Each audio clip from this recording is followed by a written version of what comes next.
नमस्कार दोस्तों, स्वागत है आप सभी का आपके अपने YouTube channel GK search engine पर। तो दोस्तों, आज के इस वीडियो में हम बात करेंगे ओल्ड पेंशन स्कीम और न्यू पेंशन स्कीम की। जी हाँ, राजस्थान सरकार की ओर से अब तक स्पष्ट नहीं किया गया है कि ओपीएस लागू रहेगी या नहीं रहेगी। इसके अलावा राजस्थान सरकार अब राजस्थान में ओपीएस के स्थान पर नया पेंशन मॉडल लाने की तैयारी कर रहा है। जी हाँ, राजस्थान सरकार की ओर से आंध्र प्रदेश की तरह ही राजस्थान में भी लागू हो सकती है पेंशन स्कीम।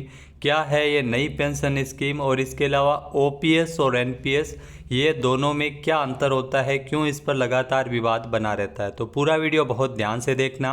पीडीएफ फाइल आप वीडियो के डिस्क्रिप्शन बॉक्स से डाउनलोड कर सकते हैं।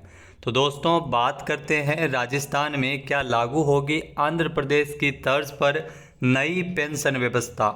यहाँ प्रदेश की भजनलाल सरकार इन ओपीएस के लिए नया प्लान तैयार कर रही है। आपको बजट में इसमें पेंशन को लेकर कुछ नया अनाउंसमेंट ज़रूर देखने को मिल जाएगा। आंध्र प्रदेश की तर्ज पर 50% फिक्स किए जाने का प्रावधान है। ये नई योजना है जो नई पेंशन व्यवस्था राजस्थान सरकार लागू कर सकती है। योजना को बदलने के लिए राजस्थान में बाद में 2 नहीं फिर 3 तरह की पेंशन है वो लागू हो जाएगी। जी हाँ, पिछली गहलोत सरकार में साल 2022 में ओपीएस लागू की गई थी। अब तक सरकार कुल 1761 लोगों को पेंशन के आदेश जारी कर चुकी है ओपीएस के। इसमें से 1164 रेगुलर पेंशन धारक है और 597 पारिवारिक पेंशन के प्रकरण इसमें शामिल है। अब प्रदेश की भजनलाल सरकार ओपीएस के स्थान पर नया पेंशन प्लान है वो तैयार कर रही है, जिसमें आंध्र प्रदेश की तर्ज पर 50% फिक्स किए जाने का प्रावधान है।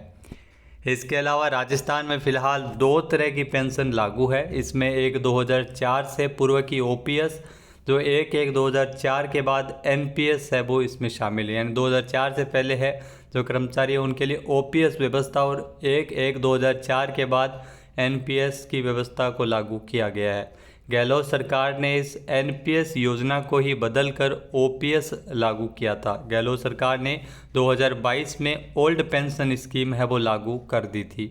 यदि सरकार अब इस योजना में बदलाव करती है तो 2004 से पहले की पेंशन, गहलोत सरकार में लागू ओल्ड पेंशन और इसके बाद लागू होने वाली जो पेंशन है वो अलग अलग तरह की 3 पेंशन योजना राजस्थान में लागू हो जाएगी। इसके लिए पेंशन विभाग को 3 तरह के आंकड़ों को अलग अलग कंपाइलेशन करना होगा। तो ये व्यवस्था हो सकती है, लेकिन इसमें भी कुछ अड़चन और रुकावट है, क्योंकि सरकार की ओर से 3 पेंशन व्यवस्था राजस्थान में फिर लागू हो जाएगी।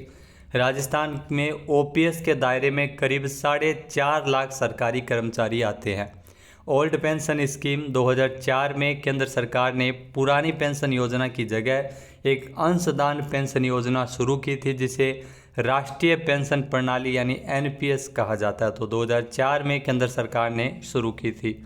अब भाजपा सरकार ओपीएस के पक्ष में नहीं है, क्योंकि भाजपा सरकार ओपीएस के पक्ष में नहीं है। देश के 17 राज्यों में भाजपा की सरकार है और केंद्र में लगातार तीसरी बार भाजपा एनडीए की सरकार बना चुकी है। तो इसमें भाजपा के लिए ओपीएस है वो एक गले की फांस बनी हुई है, क्योंकि राजस्थान में अगर इसे ओपीएस को लागू रखती है तो उसे नैतिक तौर पर बाकी राज्यों में भी सरकारी कर्मचारियों के लिए ओपीएस को लागू करना पड़ेगा।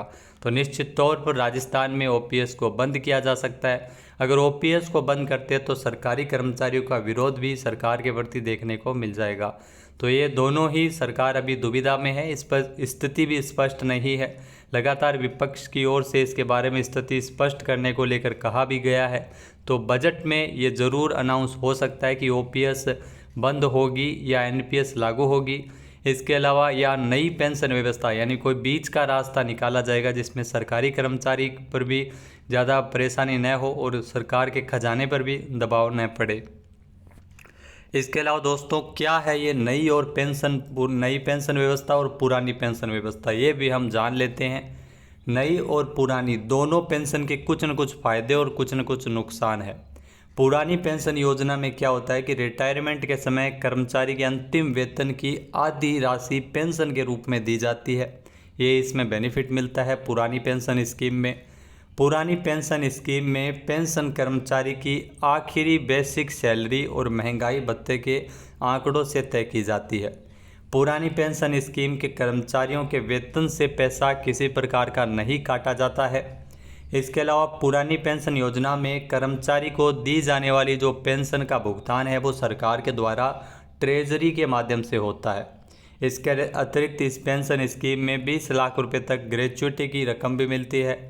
रिटायर्ड कर्मचारी की मृत्यु होने पर पेंशन का पैसा उस कर्मचारी के जो परिजनों को मिलने लगता है।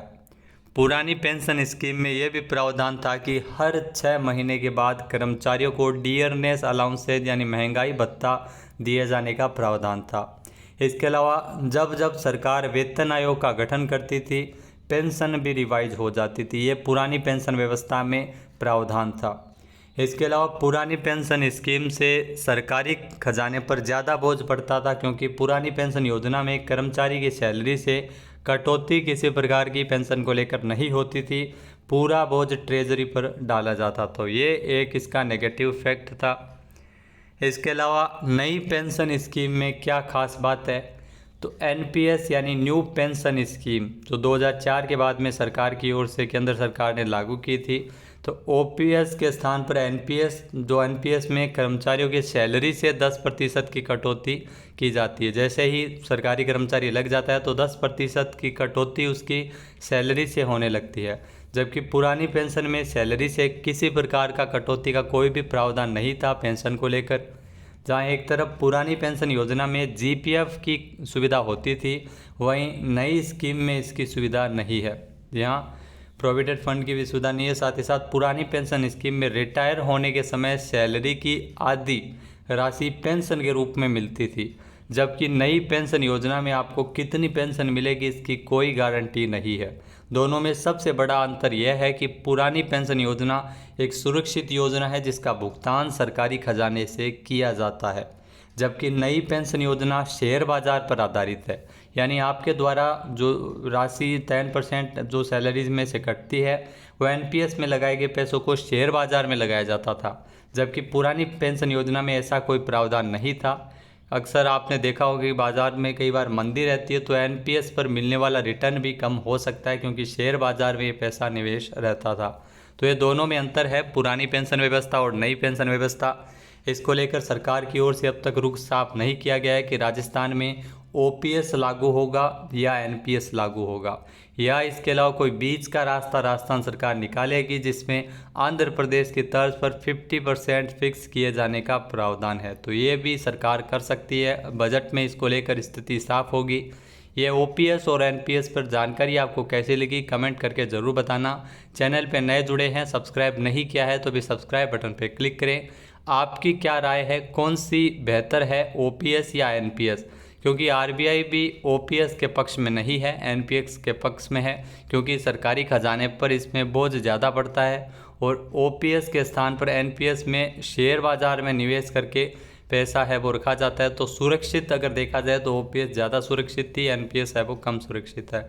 तो इसके बारे में आपकी क्या राय है, क्या कोई बीच का रास्ता निकालना ज़रा उचित है? कमेंट करके अपनी राय ज़रूर दीजिएगा। जय हिंद, जय भारत, जय राजस्थान।